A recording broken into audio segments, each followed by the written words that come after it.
Some won't make it. You're right. I think the big thing with passion is to recognize there's no guarantees. You could take a crack. Time might not be right. You might not be right. The idea might be half baked. It's just nice to try. It's nice to give it a go, and at least feel like you know if it's in the cards. And you can always double back and try again. For instance, like some people might just love cars. So they learn about cars. They become a mechanic. They open up their own mechanic shop. Well, we need mechanics. Sure. My car breaks down. I don't know how to fix it.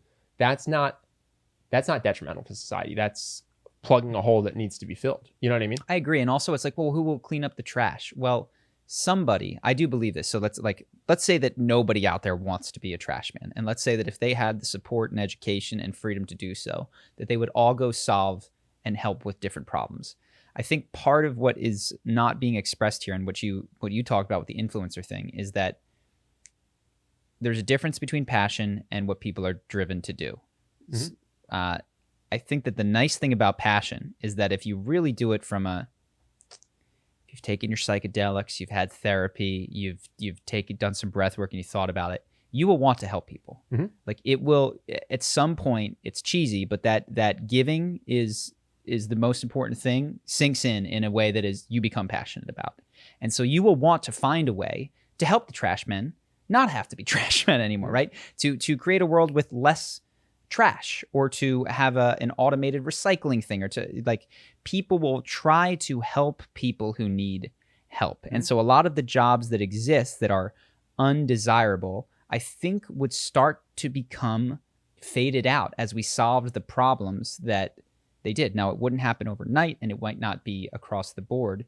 But I also think people are heavily influenced by fame and the pursuit of wealth. But if everyone was paid the exact same amount and no one was allowed to be famous, I think you would get people who genuinely wanted to be factory workers because it's interesting to be part of an assembly line, or who liked being mailmen because you get to talk to all these people and play with dogs and you're delivering them letters from loved ones and it might be rewarding.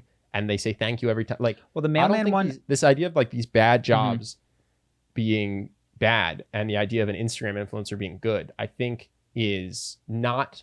That's not about passions. I'm kind of repeating myself. The one thing that I would disagree with, I agree with the mailman. I think I am a bit convinced by Marx that there's an alienation of labor when you become such a specific person in a machine-like organization. And so I think there's examples in the book that we've talked about several times today, reinventing organizations, of people that work in factory lines, but they actually sacrifice efficiency of everybody does one thing to have people more involved at various stages to move around. Dude, I can imagine working in a factory being dope, by the way. You got 10 guys you get along with, you're yucking it up all day while you build something with your hands. And you take and I get the same pay that these investment bankers get because we're living in this imaginary world.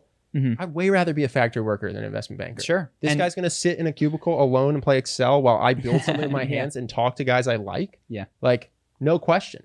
The people, and it's a book, so it's got an agenda to make it look like they seem to really enjoy their factory jobs where they make car parts. They make this very specific car part and they make the best in the world. Every other thing is made in China, but they still have market share because they make the best and they love making the best. And there's the one story where they found an error in one of their pieces. And so got two guys on the line, got in the car, drove 8 hours to the person to go look through their stuff and be like, did we get you any other bad ones? They didn't.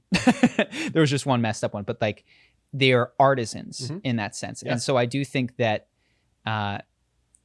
there is a way to if people start to pursue their passion, even the things that we don't like that are just very monotonous, routine, dirty, whatever, can transform or have elements added or subtracted from them that make them the work of a craftsman.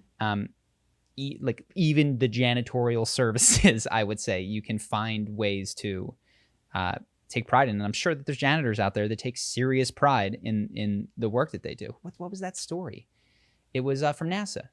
The story, I think it was JFK or one of the presidents, maybe it was Eisenhower, toured. No, because NASA came after. I don't know. It was one of those presidents in the 60s touring NASA, and he asked the janitor what he was up to. He said, I'm helping put a man on the moon. And he was like, he was dope. He was into it. Yeah. And so I think that there's a way for a more passionate world that doesn't devolve into everyone's an Instagram influencer, and I think there would No be Instagram influencer is actually chasing their passion. That's my hypothesis. one or two. I'm going to toss it out there. One or two are. It's not that fun to do a photo shoot. It's not that fun to edit a photo. And no one would, 1% of people would do it if they had to, at the end of the day, hang it up in their own apartment. And the only people that could see it were friends that came by. Or people that purchased it, which is how they made their money, like it was a work of art. In any event, yeah, I think there's a good distinction between entrepreneurs, people pursuing their passion, and Instagram influencers. Mm-hmm. And then the other question was, how do you be happy if you have a job that you hate? So I never asked that question. I'm fortunate. I asked, how do I get out of this job that I hate? Mm-hmm. Which I think, if you're asking for yourself, is definitely a better question, especially if you have the luxury of watching our podcast. That's the appropriate question for you. If you're thinking about other people, well, certainly there's a way, because 2 generations ago, everybody just was like, work is work. It's how I provide for my family. I love providing for my family. I don't think they hated it. I think that really this is the thing, and this is the marks, is that people didn't necessarily hate work. Life was hard, but farming and this and taking pride in what you do, there's something about that. What is saying Marx or the fourth turning? Karl Marx. No, Karl Marx's whole idea is that there's the alienation of labor occurs as men become smaller and smaller cogs in larger and larger machines, where they're doing widget. That's when people become despondent. But it's not that building metalwork is something people love. Metalwork. Yeah. People love agriculture. They do all of these things, but what they can't do is one repetitive thing, one piece of it, to be more efficient in your production of whatever the output is. Sure, I'll buy that, because someone could poo-poo farming, but we have a friend who is all about botany and doing botany, plants and clips the top of the people love that stuff. And so, and there's farmers I'm sure all over the world that really love what they do. So yeah. Hope that you guys enjoyed that clip. If you want to see more like this and have us do more podcasts, we are 100% funded by our generous patrons. And if you'd like to contribute, there's a link in the description, and we'll have one pop up on the screen right here so that we can do more podcasts where we have fun conversations and hopefully some deep ones like this. Either way, hope that you enjoyed the video, and I will see you in the next one.